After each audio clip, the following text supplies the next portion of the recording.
support no am yehu ye de ho updates e de ba kwaku ma men sha asem fan free story I say trendy e wo ba bia Isak a story na I say aban body kan ate ho de ama yeti for ne ahwefo say Isak enya catch Liverpool penny Newcastle penny for say on person obeto aso biem di ama bobuku no pese ofri bobuku nim no kre na details e wobni ye say enra numero 6 o'clock pm enra numero 6 o'clock pm ana Isak e catch Newcastle penny for say on pese obeto aso biem e di ama team e fense Newcastle infitiase no ohun ni say Newcastle for aboa ne pa the time of free Sociedad ebe PM wo England entina on pese obe force ni way out na o try bia say anka Newcastle for beti ase na anka Liverpool for si come de baye no on beje ba washa Newcastle for no ya so odin entina wo say o man panyimfo ya we say opese ofri boboku onim so enra numero 6 pm ana Alexander Isak ekache Newcastle panyimfo say opese ofri boboku onim already at the time a Newcastle for a proposing new contract at the man no abrantend to Newcastle nim say obeje £300,000 a week Isak nankasa nim say Newcastle for ntua say ska no enti obosa abo na ebe force Newcastle for amomaton na the time obo £300,000 a week no still na Newcastle for na mfi no ana ose sadia enyo be catch rom say bobu ko no nkobi enti Newcastle for nim pokra ko mu pre-season no ono na nkobi ema na ono no ye ne personal training na Newcastle for the betu ja say wenya tie injury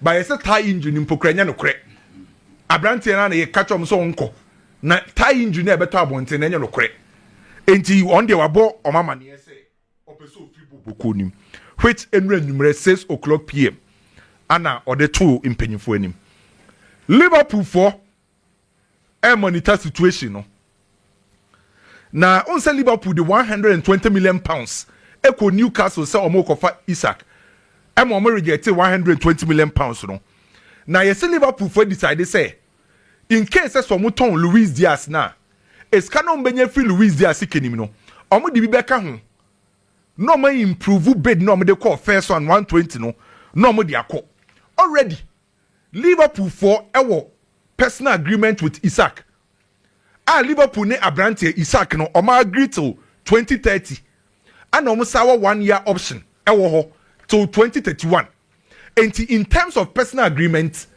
Liverpool ne Isak the more personal agreement that till 2030 and the salary ni bi o ma carry na kwaku minim de Liverpool for omo no as a Liverpool for a year adwuma team na Liverpool person omo hye no na me na o ka sei ewie ya editor in chief edema Liverpool transfer room Matt edi abetu wiase nyambo echa Liverpool de bedbeko we free editor in chief edema Liverpool transfer room on ye editor e wo Liverpool transfer room Matt ye friend Matt obi abetima ko check no uko Liverpool transfer room chief editor Matt edi abetu wiase obi anhwe nim se nyambo echa Liverpool edi bid ebeko yes bid no ebe more than 130 million pounds a Liverpool for edeko Hilal for na de na woka no Hilal for no enyam prepare bid in fankoi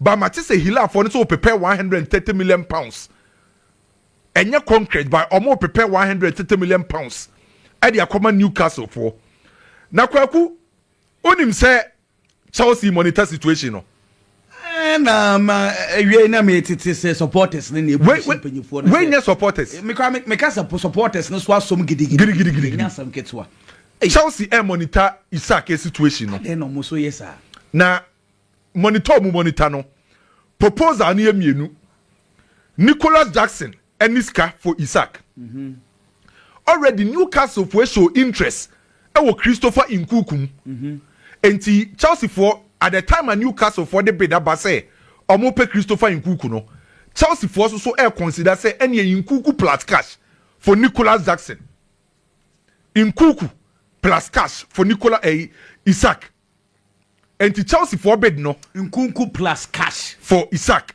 one option. Say Newcastle for so per striker enti sa ana who go eketeke so call Liverpool can so nya bad by already Newcastle for the bid about Chelsea so mu pay Nkunku and another option cash plus Nicolas Jackson for Abrante friend say Isak. Now what about Nico Nkunku plus cash for Isak? And the doors dodo. Hey, now Isak almost say 150 million pounds. And I say 150. Chelsea susu value Nicolas Jackson 100. And they say omukadi agro keke. Enti dia wo hono no. Na no na.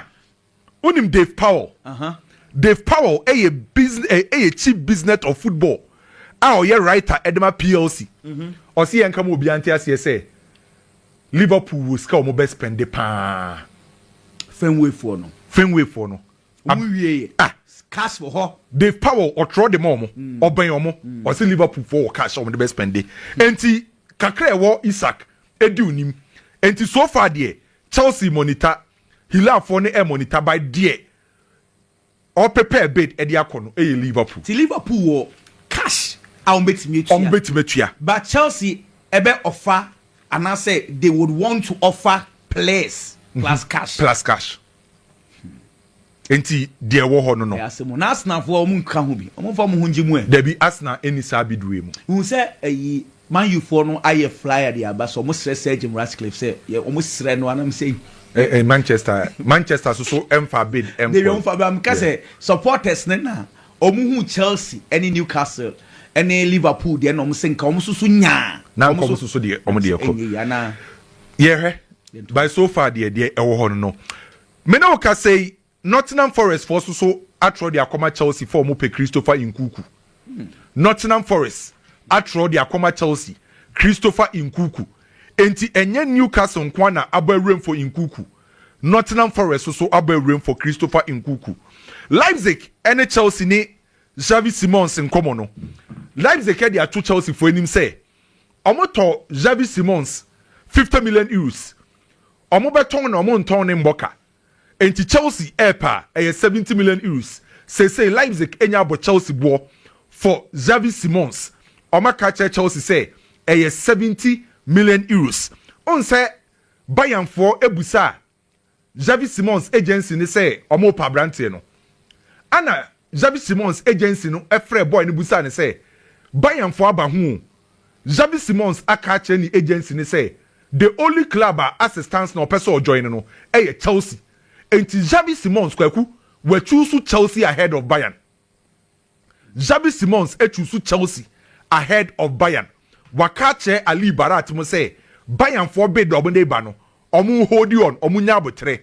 Baby opeso okosi akan no Chelsea 70 million and you say yabo Chelsea for no. Manchester City mpanyim for try say omu goalkeeper Ederson. Ombetimi amana Brandt no ma convincing na watimi atena. Ederson pese oko Galatasaray. Omo de 3 million euros ne baye Man City for see wo form. Me na wo ka say Man City for mpanyim for say omo try na omo convince Ederson say chenchina wontena wo so wontena dia. Eni omo be ko PSG. Omo goalkeeper Donnarumma. Manchester City for person omo kofa no. Eno na misuro because Pep epe ball playing goalkeeper. Donnarumma so on shada nyo obi oye ball playing sa. Enti Manchester City for decide say Ederson every boboku ni mo be ko PSG. Akofa Donnarumma. On say ababe todwa Liverpool for kofa Rodrigo. Every Real Madrid. PSG for kofa Rodrigo. Arsenal for ne boy ne kasa. Spurs any boy ne kasa. Kwaku ene wie. Real Madrid for say Rodrigo no. Team bia for abede mbai. Dia mutitini nyina ye speculation. Rodrigo na ye Liverpool for ne kasa. PSG for ne kasa. Arsenal ne kasa. Spurs ne kasa no. Omo Real Madrid for no. Oma check omu me oma check oma refresh ya omu hu bid free club.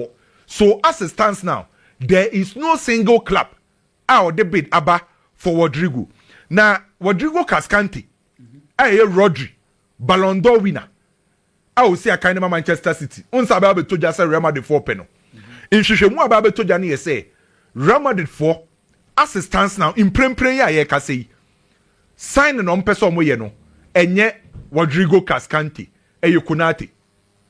Samaway yes Real Madrid 4 as it stands now agye sɛ biribi sesa by imprempren ya sign na Real Madrid for person omo ye no enye Rodri eye Konate unless say biribi sesa ansa na Real Madrid for be decide say eye summer transfer window we on be call for Rodrigo Cascante as it stands now eye Konate no mo pay PSG for say omo be 3 signings ansa na transfer na be we PSG boboko no omo so be 3 signings ansa na signing transfer na be we omo pay fullback omo pay midfielder and omo pay forward enti we eye PSG die no na kwaku nim ebereche eze akodi nkomo ebereche eze wakwa akodi nkomo ne na mfo bi na yensa akabi yesi ebereche eze aka che ne na mfo ne se kineke e kire so paso a Arsenal bobuko no bebo Arsenal ya kono ebereche eze nsama wakoka che ne na mfo no on say Arsenal fo no e ka che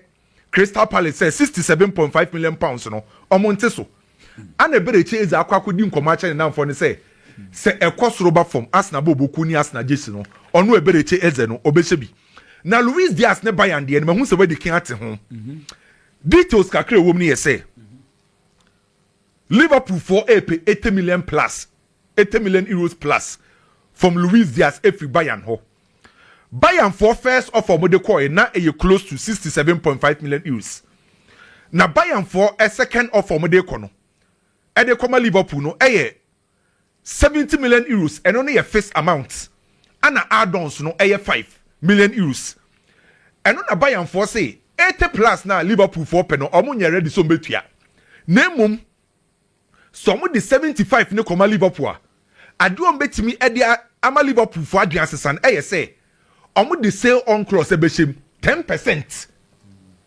omo de 10% e be sa shema ma Liverpool say so omo Bayern dache omo ton Luis Diaz a Liverpool for be say nya 10% ewum be odi 28 years sell on say omo beti omo betimi twa na ko Saudi a na na ade na Liverpool mo ntwa nko Saudi mo say Luis Diaz ne mpeso be ko Saudi anka Liverpool aton akọ Saudi dada enti maybe so betimi betwa be 1-2 years bi wo Bayern offer be no mpeso mo de ko sisia cash ne yesen cash no guarantee fee no ye 70 million euros and add-ons 5 na akoye 75 and Liverpool pay 80 plus and Bayern for say omo ni say 80 plus ndi omo ntua enti ene omo di sell on clause 10% ni ship e di akwa koma Liverpool omo ogidie say 7 to 10 days omo betima complete sa deal no na okọ Barcelona enrament mi ndi Barcelona nkomo ene ma mi nwura Barca kakra Barca si yen kama omo supporters enti ase say omo nto striker Samawi agye se bibi foforo asi tieniye Barcelona mpanyimfo say transfer window na ye bie sesi no omo target enye striker by year 2026 anon bepe striker ato enti ombe manage Lewandowski ne Ferran Torres ewoma Marcus Rashford betima ba hye number 9 ho by year 2026 ana Barca be try some be sign a striker na Barcelona top strikers ewo Deku ana Hansi Flick list ne so no Julian Alvarez ana Isak na yese Barcelona mpa ibo nyina na yese Isak ebetina Liverpool enko team fufuro bia no ntina Newcastle yese Barcelona fo mpa ibo nyina na yese ema Isak ne enko team fufuro bia ontina Newcastle boboko nim na 2026 mbra ebeduru one de na bibia tutoma ma Barcelona enti Barcelona for top target for 2026 striker no Julian Alvarez ana Isak na kwaku eno na nhwehwemu abetodwa say one Laporta de waka kire Deku ana Hansi Flick say striker Pepe Haaland yes say one Laporta de say omobobo Isak din no omobobo Julian Alvarez din no yes say one Laporta de ope Manchester City striker Haaland is a Laporta de ujanu so nhihye team as a onim place mu kra o say Haaland ni betima ma ne agopama no so betima ma ne numbers ana upe player obetima sa de cash abas boboku ni ma oka ho ehwa na okekako enye Laporta na opera failure wo no yeah as any players ope showboys for ni bi so mu here but sporting director this seasons na ope players so mu efficient yeah do jai Laporta de obehwe sika mo and na se Haaland na enye so onya bado Barcelona for style no mo bo no omu hia striker ne nine no so kan wo onimbo no the nine no ye ne de exactly but you say one Laporta de on the prefer Haaland enti say baby asika wo bia no wo de wo ho no me se wo mra ni buke ma me body aka no so ma wo Kim Min-jae Manchester Bayern for defender no say Galatasaray they offer loan for Kim Min-jae if Bayern na me na wo ka say okay Marc Bernal Barcelona midfielder Marc Bernal on say season etwem ne be chance na on ne midfielder na Hansi Flick use ne pa ana pre-season na okoye na Marc Bernal konya ACL me na wo ka say Roma for monitor Marc Bernal ana Robertis for ne say omo deal no omo prepare official bid e dey akoma Barcelona for Marc Bernal on say so far na obo no Frankie de Jong ho Casado ho ana Marc Bernal yesi Roma ana Robertis ko Barcelona so yesi omo pe Marc Bernal enra ana me the strikers 4 Manchester United better strikers wo Premier League sa 4 players we kwakwa na ye be breaking wa say ye bo Mateta din Nicholas Jackson Evan Nelson ana Oli Watkins enra na ye be breaking sa story no kwaku enra ye breaking sa story no won de ekoso ene won tentan fidie no so onim says 4 strikers in Manchester United Oli Watkins na enra nwumre ana Manchester United ni Aston Villa sha se didi nkomo na nkomodi die ni ma Manchester ne Aston Villa for didi nkomo no ana Aston Villa for ball Manchester United 60 million pounds ana Manchester for say 60 million pounds for Oli Watkins no e wosoro enti ankomo nte so ana Aston Villa for say omo nte so ana Manchester United for say omo okwaba ene Manchester United for ho a na Aston Villa for from ye kura 60 na ye boy no ye nya nton abrante no enti say assistance now Aston Villa for catch Manchester say Oli Watkins no omo nton no Manchester United kwaku omo second option so better striker wo Premier League na among the 4 the otosum yenu say Nicholas Jackson enti 4 players enu e de betu dwa no de na odi kan Oli Watkins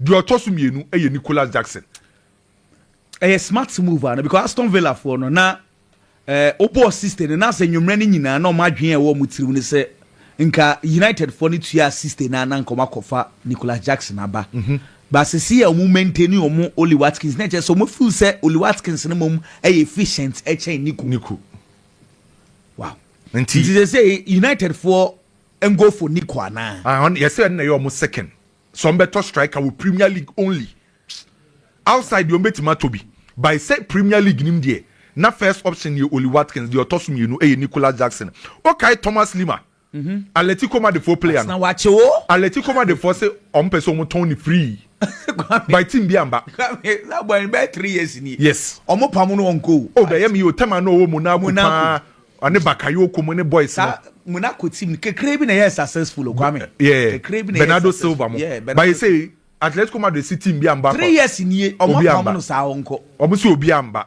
na onim Hato de no one Chelsea no yes say Hato akohu ayas for mpanyimfo apaacho se osere ma omo nton ne nkoma Chelsea okay Chelsea the also betua 40 million euros ayas for 60 million euros more de mfa bi nka ho nti boy na kopa ayas for acho say opeso join Chelsea Kamavinga ese onko PSG ana onko England obetina Real Madrid enram de betu dwa say PSG for epe Kamavinga say onko ba bia enram nam sare betu dwa say Real Madrid e de 20 million euros e ko for Konate yes say Liverpool for 40 million pounds so 50 million euros no an ombeje no na Victor Yokeres yes nyambo e kina no ba be drew London aba be finalizing the deal with Arsenal kwaku nsem ne dos na AC Milan for so pe Kolomwani AC Milan pe Kolomwani omniska Kwame Nicholas Jackson so West Ham aba for Nicholas Jackson nyambo e kina mema details I wom Vlahovic agent a propose some terminate contract okay ewo Juventus nyambo e kina me the details ebeba okay Manchester Town midfielder 2 options e wo ho Douglas Luiz ana Ndidi na me ni wo wie mpokura no tie we na me mfama bigi akwaba yes Manchester United entimi enya strikers ni nyina ombeko for Mitrovic loan me ma sa exclusive way strikers omo pe no on say no omo say on pe so omo ton Garnacho mu ne boys ne so omo timi ton players na iska beba Manchester omo ba koto striker ne boedin by so mentimi antonton na omo ntimi anya iska na ene omo beko for Mitrovic loan nti eno na me de ma big akwaba obi Hugo Ekitike ekoto Alexander Isak obi wa Haaland obi kofa Gyökeres aba Chelsea akofa Joao Pedro ena wo no wo say Mitrovic eno ne say options so make trust pa me ton common ase nti yemfa ma eno ma big akwaba big say mo afono mu a mo betimi atwere akọ club foforo say mo pese mo bejon no mo na mo support mo ati oh Debbie and there's a me bia me catch panyin bi also wagya team bia me nyini ni so wa support team fit on collaborate ma nyini onyini ya also wagya anya no kre me nua ba ko wa tewu yima o Chelsea supporter also wagya o Barcelona and so weekend so near bomb matches we are ofrewa scores will be first year Chelsea there Debbie oboa yaw most of the time team ni nko year now they are switching kwaku Manchester United the American say United Benjamin Mitrovic on loan it is better than strikers no mudi home common aside only Watkins and this somebody on loan on Quadia it will be a better deal for Manchester United. He's a proven player in the Premier League. Of course, Saudi in the numbers and so was through. It was Saudi League anymore. Last 2 seasons was 28. Last season was 19. So he's been consistent with that. Moving on. Manchester City. 2 goalkeepers. And a Manchester City. Like I say, almost finding myself in the same situation. 2 goalkeepers near Ederson and Donnarumma. Ederson feels whatever a goalkeeper by the Ama club at Manchester City, he's done it. Wabua Ama City are talking a lot of successes. In this Ababa Bidu stage, there are other clubs some of the offer Seba. Some will be here in his signature, especially Galatasaray or Bepeso or Bepco. Pep Guardiola wants to keep the goalkeeper. Manchester City person will keep the goalkeeper no. But the do stage na say goalkeeper na say player who didn't home kobono. A desire was through. Most of the time, I am not adding. Say club ni beti me a get hold because Obasi or dog crampon dancing and Gambes also on Peobium. The same situation, goalkeeper friend said Donnarumma, finding itself over Paris Saint-Germain. PSG Nkas on Pedro Donnarumma. PSG Nkas that's up so pamu goalkeeper no. Obi over Paris Saint-Germain bia playing body, technical team. Obi bia enya ya nanka goalkeeper na tena. But goalkeeper no to feel say he has written his name in gold. Ewo Paris Saint-Germain bobo koni mu. Liga obaba be boa mama jijibi. Adia na Paris Saint-Germain bobo koni ntimi nyeda. Winning the Champions League. Wababa be boa amoma achieve sa ade no.